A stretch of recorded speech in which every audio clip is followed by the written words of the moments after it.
السلام علیکم ورحمۃ اللہ وبرکاتہ۔ جدید نورانی قاعدہ کے پلیٹ فارم یوٹیوب چینل آؤ سیکھیں قرآن پر آپ کو ایک بار پھر خوش آمدید۔ آج ہمارا سبق نمبر 17 وقف کے بارے میں ہے۔ آج ہم وقف کے بارے میں بہت سی قرآن پاک میں علامات آنے والی جو ہیں ان کے بارے میں سمجھیں گے کہ قرآن پاک میں وقف کی علامات کیا ہوتی ہیں اور ان کا حکم کیا ہے، اور ان پر وقف کی حالت میں اس لفظ کو کس طرح پڑھنا چاہیے۔ اب آئیے ہم اپنے قاعدے کو بالترتیب پڑھنے کی کوشش کرتے ہیں۔ اس وقت آپ اپنی اسکرین پر جو لفظ دیکھ رہے ہیں، حالت وصل میں کیسے پڑھیں گے اور حالت وقف میں کیسے پڑھیں گے، آئیے سمجھتے ہیں۔ بھی اسے حالت وقف میں کیسے پڑھیں گے؟ ہم نے کھڑی زیر کو حالت وقف میں جزم سے بدل دینا ہوتا ہے، جیسا کہ ہم نے پیچھے سیکھ لیا تھا پہلے۔ تو آئیے اس کو اب حالت وقف میں پڑھتے ہیں۔ پڑھیں گے بھی، جہاں پر بھی قرآن پاک میں لفظ پڑھتے ہوئے آخر میں ایسی حالت آ جائے تو ہم نے کھڑی زیر کو جزم سے بدل دینا ہے۔ اس وقت آپ اپنی اسکرین پر جو لفظ دیکھ رہے ہیں، جہاں پر ہم نے را کو پر کرتے ہوئے با پر جماؤں کے ساتھ قلقلہ کرنا ہے کہ حروف قلقلہ مشدد ہوں تو ان میں قلقلہ جماؤں کے ساتھ ہوتا ہے۔ مزید وقف کے بارے میں سمجھیے کہ الٹا پیش کی جو حرکت ہوتی ہے، اس الٹا پیش کو ہم وقف میں جزم سے بدل دیتے ہیں۔ اسے حالت وصل میں کیسے پڑھیں گے؟ اور الٹا پیش کو ہم نے ایک الف کھینچ کر پڑھا ہے، لیکن جیسے ہی ہم اس پر وقف کریں گے تو اس کو ہم کیسے پڑھیں گے، آئیے سمجھتے ہیں۔ اور یعنی ہم نے با کو ہا کے ساتھ ملا کر پڑھ دیا، یعنی ہا کو وقف میں ہم نے ساکن کر دیا تھا۔ اسی طرح آپ جب لفظ پڑھتے ہیں نبیًّا، اس لفظ کو ہم نے حالت وقف میں کیسے پڑھنا ہے؟ حالت وقف میں نبیّا، یعنی تنوین کو، دو زبر کی تنوین کو ہم نے الف مدہ سے وقف کی حالت میں بدل دیا۔ نبیًا حالت وقف میں کیسے پڑھیں گے؟ نبیّا۔ اسی طرح دو زیر کی تنوین کو ہم نے پہلے بھی سمجھا تھا اور اب دوبارہ ہم اسے پڑھ رہے ہیں۔ اسے کیسے پڑھیں گے؟ رقبتین حالت وصل میں پڑھا جا رہا ہے، رقبتین، لیکن دو زیر کی تنوین کو ہم نے ساکن کرنا تھا، یعنی جزم سے بدلنا تھا، اور گول تا کو وقف میں ہا سے بدلنا تھا۔ تو ہم نے گول تا کو ہا بھی بنا دیا اور دو زیر کی تنوین کو جزم سے بھی بدل دیا۔ تو یہاں پر کل ملا کے جو لفظ پڑھا جائے گا وہ کیا پڑھیں گے حالت وقف میں؟ رقبہ۔ پھر پڑھ لیجئے رقبہ۔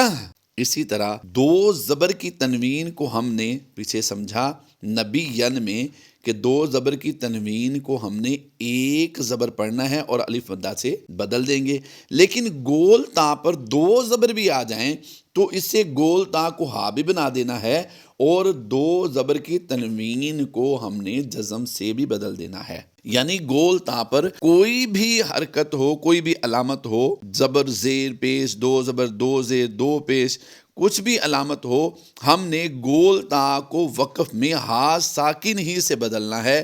تو اسے حالت وصل میں کیسے پڑھیں گے؟ قوتاً، واو پر ہونٹوں کو گول کر کے پڑھیں گے۔ کس طرح پڑھیں گے؟ دوبارہ ادائیگی کیجئے، قوتاً۔ اور حالت وقف میں اس کو کیسے پڑھیں گے؟ قوہ، یعنی گول تا کو ہم نے وقف میں ہا ساکن سے بدل دیا ہے۔ اسی طرح اس وقت آپ اپنی اسکرین پر جو دو لفظ دیکھ رہے ہیں، اصل میں یہ ایک حالت وصل میں ہے اور ایک حالت وقف میں ہے۔ شہرن، شہرن، تو اس لفظ کو ہم حالت وقف میں کیسے پڑھیں گے؟ دو زیر کی تنوین کو ہم نے سمپلی جزم سے بدل دینا ہے، تو یہ لفظ بن جائے گا شہر۔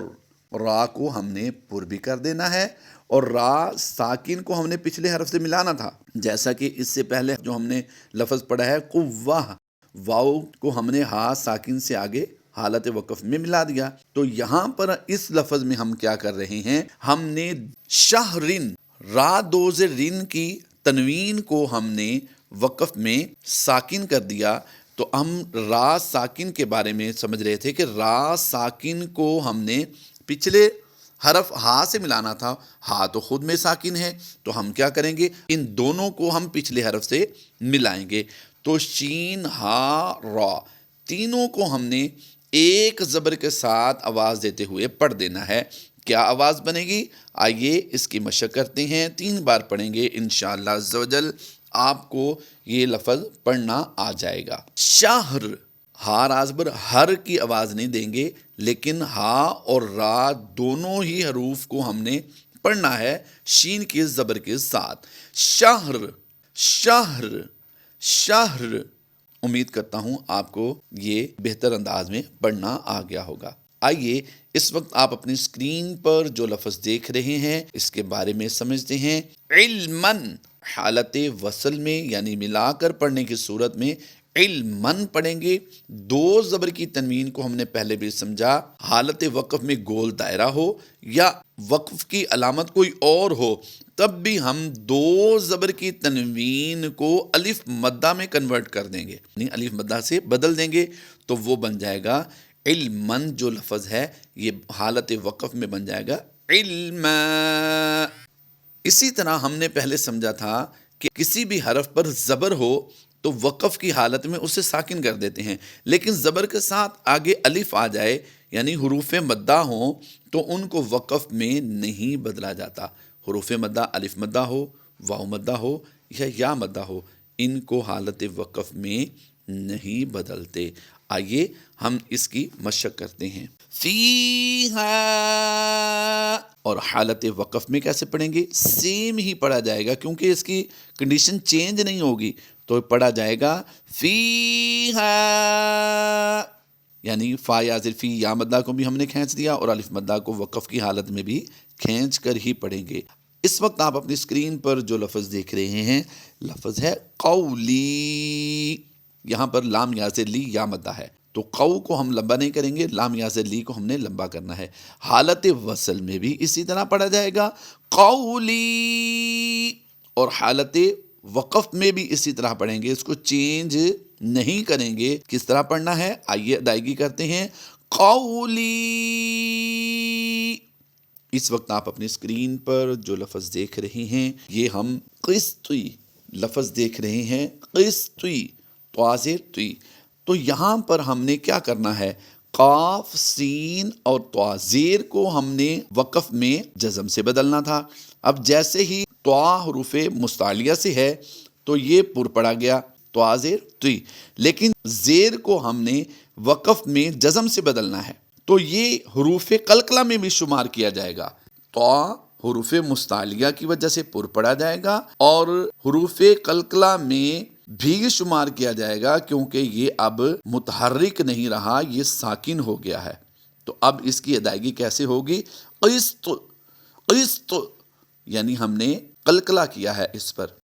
اس وقت آپ اپنی اسکرین پر جو لفظ دیکھ رہے ہیں وانحر، یہاں پر توجہ کیجئے، واو الف زبر وا آپ کو بلیک کلر میں جو نظر آ رہا ہے اس کے بعد نون پر جزم ہے۔ واو الف زبر وا تو الف مدہ بنتا ہے، لیکن ہم اس کو پہلے بڑی ڈیٹیل کے ساتھ سمجھا چکے ہیں کہ جب بھی کوئی متحرک حرف کے بعد جزم والا حرف آ جائے تو درمیان میں جتنی حروف خالی ہوں گے یعنی بغیر اعراب کے ہوں گے انہیں ہم سائلنٹ کر دیتے ہیں اور ساکن حرف کو پچھلے متحرک حرف سے ملا دیتے ہیں، تو یہ بن جائے گا واو نون زبر ون، حا را زبر حر، تو لفظ بن جائے گا ونحر۔ اور حالت وقف میں بھی ہم نے اسے اسی ہی طرح پڑھنا ہے کیونکہ جزم والا حرف جو ہے وہ وقف کی حالت میں نہیں بدلتا۔ ہم نے پیچھے رول اس کا سمجھ لیا تھا کہ حالت وقف میں ساکن حرف جو ہے یہ اس کی کنڈیشن چینج نہیں ہوتی، تو ہم اسے حالت وقف میں بھی اور حالت وصل دونوں ہی میں ونحر پڑھیں گے، ٹھیک ہے؟ اس وقت آپ اپنی اسکرین پر جو لفظ دیکھ رہے ہیں یہ ہے بِأَمْرِهِ، پھر پڑھ لیجئے بِأَمْرِهِ، ہاں کھڑی زیر ہی کو ہم نے ایک الف کھینچ کر پڑھا ہے۔ اس کی ریزن یہ ہے کہ حروف مدہ کی طرح کھڑی حرکات کو بھی ہم کیا کرتے ہیں؟ ایک الف کھینچ کر پڑھتے ہیں۔ جب ہم نے حروف مدہ کی طرح کھڑی حرکات کو کھینچ کر پڑھنا ہے تو یہاں پر ہم بِأَمْرِهِ ایک الف کھینچ کر اس کو پڑھیں گے، لیکن کھڑی زیر کی حالت جو ہے وہ وقف میں بدل جاتی ہے، کس سے؟ جزم سے۔ تو پھر ہم اسے حالت وقف میں کیسے پڑھیں گے؟ بِأَمْرِهِ، توجہ کے ساتھ سمجھیے، حالت وقف میں اسے کیسے پڑھیں گے؟ بِأَمْرِهِ۔ اس وقت آپ اپنی اسکرین پر جو لفظ دیکھ رہے ہیں لہون، دو پیش کی تنوین ہے، دو زبر کی تنوین کو الف مدہ سے کنورٹ کرتے ہیں، دو زیر کی تنوین کو جزم سے کنورٹ کرتے ہیں، اور دو پیش کی تنوین کو بھی جزم ہی سے کنورٹ کریں گے، جیسا کہ حالت وصل میں آپ اس وقت دیکھ رہے ہیں لہون لفظ پڑھا جائے گا، لیکن جیسے ہی ہم حالت وقف میں اسے پڑھیں گے تو اس کی کنڈیشن چینج ہو جائے گی، کیا بن جائے گی؟ دو پیش کو ہم جزم سے کنورٹ کر دیں گے تو یہ بن جائے گا لہو، لہو۔ بہت جلد ہم آپ کے سامنے نون قطنی کے حوالے سے مثالیں لے کر حاضر ہوں گے، تب تک اپنا خیال رکھیے، اپنے اہل خانہ کا خیال رکھیے، فی امان اللہ، اللہ حافظ۔